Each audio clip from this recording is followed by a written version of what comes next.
Okay, so people typically have issues with doing affirmations like, I am gorgeous, I am smart, I am lovable, I am compassionate, I am wealthy. But I was recently introduced to a new way of doing it, and they call it AfFORmations. Does anyone know what an AfFORmation is?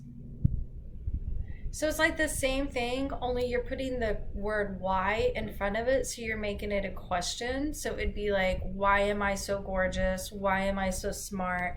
Why am I so lovable? Why am I so compassionate? Why am I so wealthy? Why do I have these fabulous relationships? Why do my clients love me? My clients really do love me. Yeah, pretty great. Why why are my children fantastic? Why am I an awesome teacher? Why am I a powerful influencer? Why am I reaching thousands of people with my teachings? These are mine, obviously. Um, so you're putting the word why in front of it to make it a question. And the reason that this works is because when we ask ourselves the question why, it automatically makes our brain look for evidence to support the question. So, why am I so smart?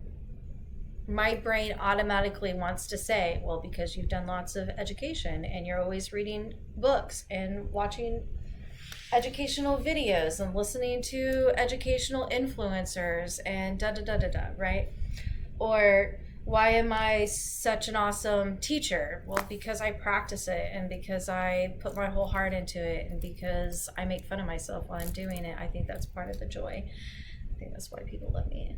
Um, and, and because I'm real and because I admit to people my mistakes and because I teach from a place where I teach from my life. Like, I've had a hard life in the beginning. It's not hard anymore, but the first 30 years was.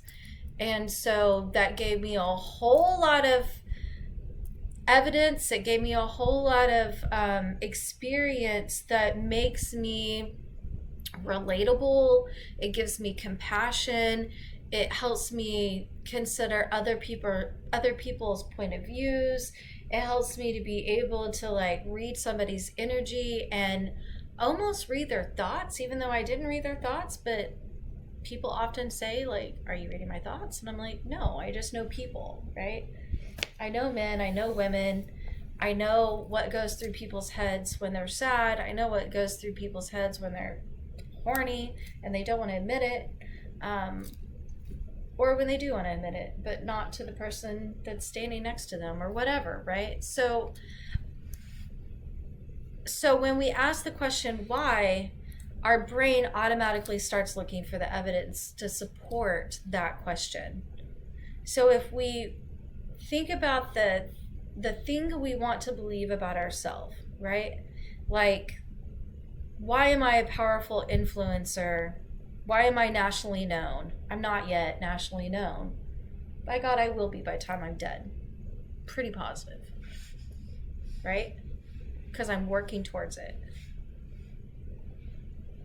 And I guess I am kind of nationally known. I do know people that live in other countries. That's international. Right? There you go. And I know people that live in this country and other places, but I'm not nationally known for what I do, though. So, right? Okay. Yes. So, now is the time for you guys to challenge yourself.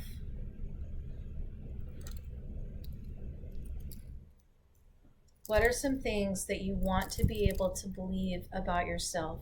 This could be strictly around your sex life, your sexual expression, your sexual orientation, the kind of sex you like, or it can be professionally, it can be romantically, whatever comes up for you.